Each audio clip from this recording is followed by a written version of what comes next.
As soon as like maybe a week before Bandit dropped, I saw on Twitter that Cole was doing the video for it, and like I knew it was gonna be out of here. So as soon as it came out, I tweeted Genius. I was like, hey, my guy's a genius, hit me up again. You know, it's like routine for us. We gotta go in the studio, shoot the Deconstructed, put it out on YouTube, and you know, wait for the next song to come out and do it again. I say, I don't need no Molly to be savage. When I'm on that Molly, I feel savage. She the definition of a bad bitch, stole her. I'm the definition of a bandit. I don't need no Molly to be savage.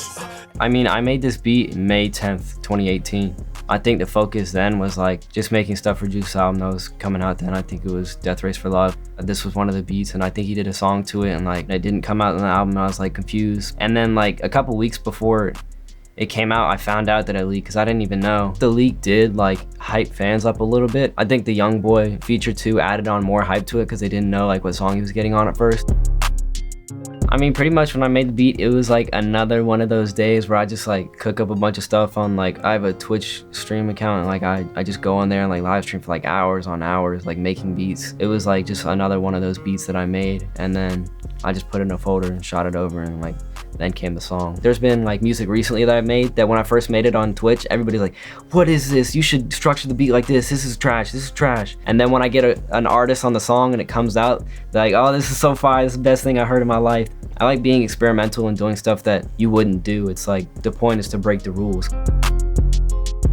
I think it was like at the end of a stream, I was kind of getting tired and like making loops or something. The first melody I did, it's this guitar melody that I actually pulled in from Omnisphere. It's just like a classic nylon guitar. Usually I like to do live guitar loops with like actual recording it, but like I just wanted it to sound artificial.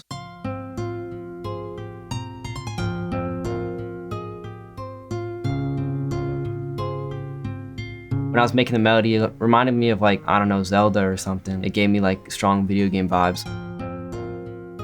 When I made that loop, I thought the original sound, it was very dry and like it just sounded like robotic. So I just threw a bunch of like effects on it. Vinyl crackling in the background, like a little bit of detune here and there, and like just tape sounds. So it has that like retro feeling to it. So after I got that melody, I went in Keyscape and I just got a simple piano.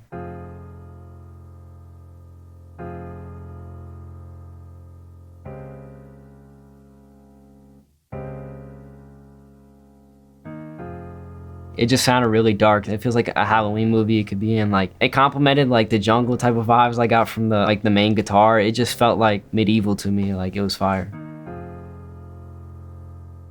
After I did that piano, I brought it up an octave and like did this cool strum effect in FL. You can just do Alt S and it strums the keys, so it plays like left to right or right to left, however you want it to play.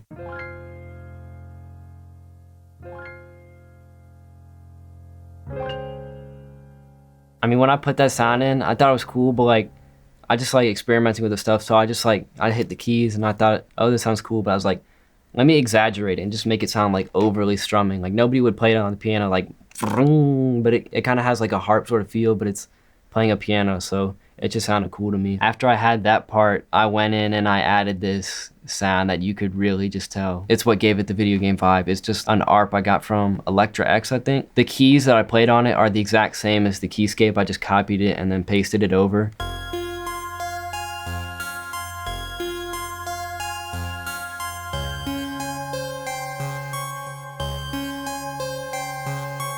So after I did that, I copied the root notes from the melody and pasted it on my 808, the #1 key on how to tune your 808s. Right here, I have the 808 for you guys to listen to. It's in the same key as the melody, so it is not going to be out of tune. The bounce on this also goes along with the ARP of the Electra like video game ARP that I played.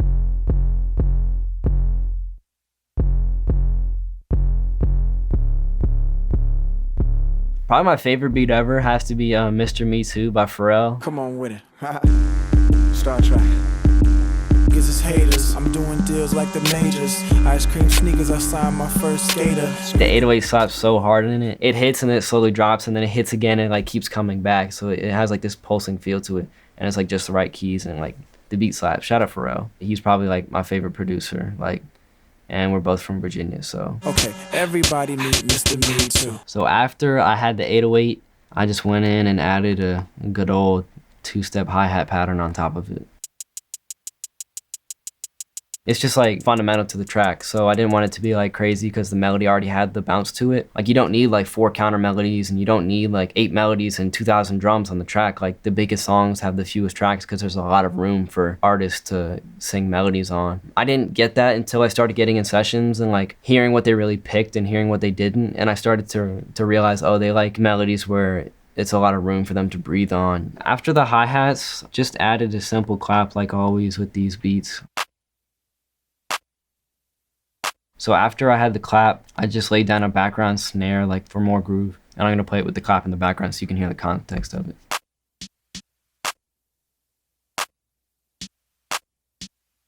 So after I had the clap and the snare and the hi-hat, I just added this simple open hat like at the end.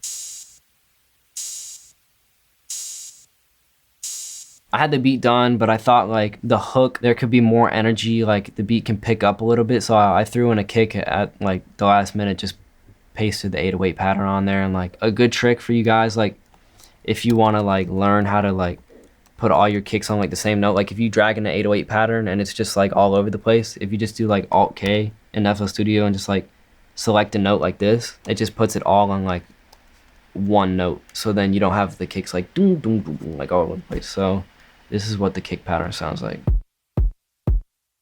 It's really busy, but since there's not a lot of perks in the background, it's suitable and it sounds good. This little thing I have at the end on this piano, let me slow it real quick. That little tiny little clip at the end, it gives it like the extra energy, like before it drops, it's like, don't, and then it just drops and it like adds so much energy. But it's just like a tiny, like small detail you would never really think of, but it adds so much groove to it. I like to think of like my beat structuring as like each part is a different scene. It has like its build-ups and like it's up here and then it falls down. So in the intro, obviously I just had the guitar by itself. So you're like, where is this gonna go? You don't know the direction of the beat at all. After those 4 bars, everything else comes in and it feels like a real anthem.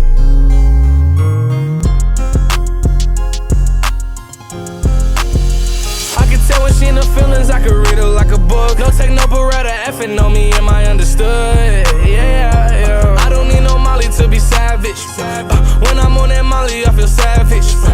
She the definition of a bad bitch, stole her. I'm the definition of a bandit. I keep questioning like when is the last song that I made while I was in high school that's gonna like be like big. And at first when I did Ransom, I was like, all right, this is my last high school hit. And then Bandit came out, I was like, I also made this then. They try to put everybody who makes trap beats in like this box of like, you're just a trap producer, you just put a loop in FL Studio and put drums on it, but like that's so limiting and it's like, it really needs to stop. Like we're all here making music and music is a collaborative thing. And also I may say this, PSA, it doesn't matter if you use loops or not because using loops is music and music is a collaborative process. So there, it's out. Diving in like a sailor, I love to nail her. Addicted to her paraphernalia, I had to tell her. I see it like a fortune teller. Yo ex nigga did good, I could do better. Bad bitch from the woods, I think she a hunter. She a killer and a eater, she a Jeffrey Dahmer. And the name of the beat is, this beat is going on genius.flp.